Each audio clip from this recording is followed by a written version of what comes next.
Hai semuanya, perkenalkan nama saya Selva Gusternita. Saya berasal dari kelas 12 IPA 1. Di sini saya akan menjelaskan salah satu materi bahasa Indonesia, yaitu tentang teks eksplanasi. Apa itu teks eksplanasi?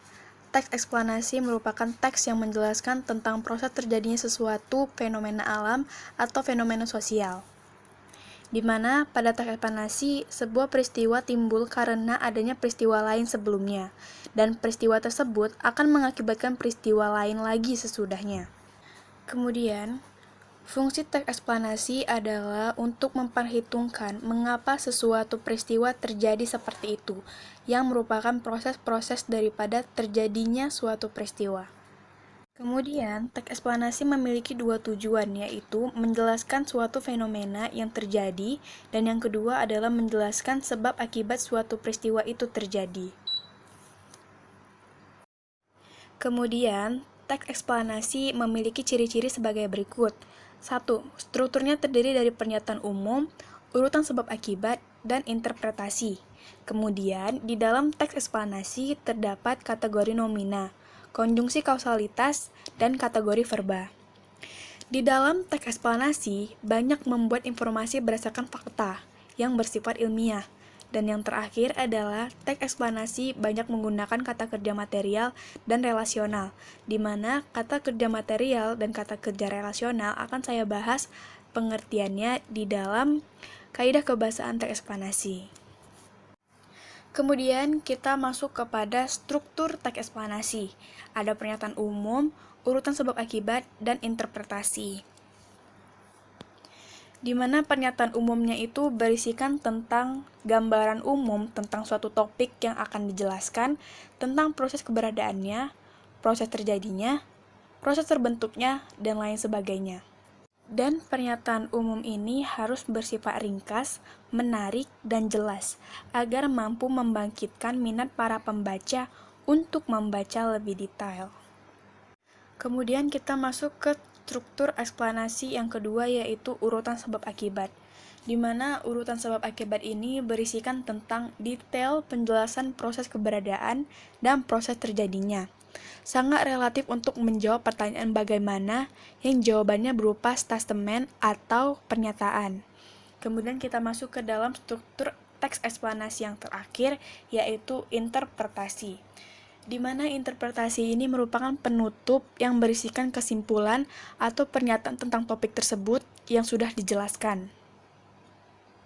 Setelah kita membahas struktur teks eksplanasi, kita akan membahas tentang kaidah kebahasaan teks eksplanasi. Pertama, yaitu fokus kepada hal umum atau generik. Yang kedua, menggunakan istilah ilmiah. Yang ketiga, menggunakan kata kerja material dan relasional, di mana kata kerja material adalah kata kerja berimbuhan yang menunjukkan aktivitas fisik atau perbuatan yang dapat dilihat. Contohnya itu adalah menyapu, memasak, memotong, dan lain sebagainya. Sedangkan kata kerja relasional adalah kata kerja yang berfungsi sebagai penghubung antara subjek dan kata pelengkap. Contohnya itu memiliki, menduduki, merupakan, dan lain sebagainya. Kemudian yang keempat adalah menggunakan konjungsi waktu dan kausal. Konjungsi waktu yang biasa ditemukan dalam teks eksplanasi adalah sebelum, setelah, sesudah, ketika, dan lain sebagainya. Sedangkan yang termasuk dalam konjungsi kausal yaitu maka, kalau, karena, jika, oleh sebab itu, dan lain sebagainya. Dan yang kelima adalah menggunakan kalimat pasif. Dan yang keenam adalah teks eksplanasi ditulis untuk membuat justifikasi. Apa itu justifikasi? Justifikasi dalam teks eksplanasi adalah pembenaran bahwa teks yang ditulis tersebut adalah sesuatu yang diterangkan secara kausal dan hal tersebut memang benar adanya.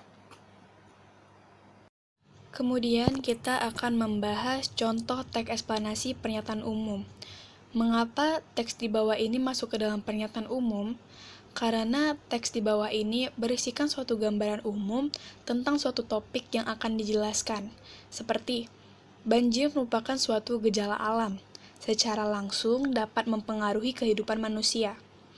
Banjir adalah luapan air secara besar, dapat menggenangi dan menerjangi suatu daerah-daerah, dan mampu masuk ke dalam pemukiman warga. Nah, ini merupakan salah satu contoh pernyataan umum. Kemudian kita masuk ke dalam contoh urutan sebab akibat. Di sini terdapat kata terjadinya banjir setidaknya disebabkan oleh dua faktor, yaitu faktor alam dan faktor manusia. Faktor alam merupakan curah hujan yang tinggi dan letak geografis yang lebih rendah. Sedangkan faktor manusia adalah segala hal yang disebabkan oleh manusia seperti penebangan hutan secara liar, tidak melakukan reboisasi, dan membuang sampah sembarangan. Sehingga saluran air akan tersumbat, kemudian air akan menguap. Kemudian kita akan membahas contoh tereksplanasi yang masuk ke dalam interpretasi, di mana isi dari interpretasi ini adalah kesimpulan dari fenomena alam yang telah dijelaskan. Seperti banjir merupakan fenomena alam yang berdampak negatif. Banjir disebabkan oleh faktor alam dan manusia. Agar tidak terjadi banjir kembali, mestinya sebagai manusia, kita dapat memperlakukan alam dengan baik dan menjauhi segala penyebab terjadinya banjir, agar alam tidak marah kepada manusia. Kemudian timbul pertanyaan, apa sih perbedaannya teks eksplanasi dengan teks eksposisi? Padahal kan sama aja teks kedua ini sama-sama menjelaskan suatu fenomena alam disertai sebab akibat.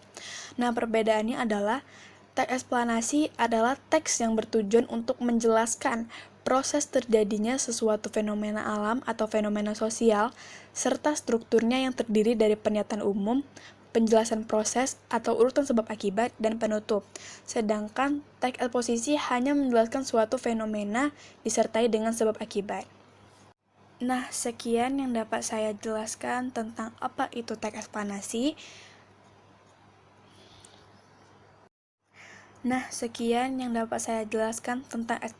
Jika ada pertanyaan, bisa chat pribadi saya ya. Terima kasih.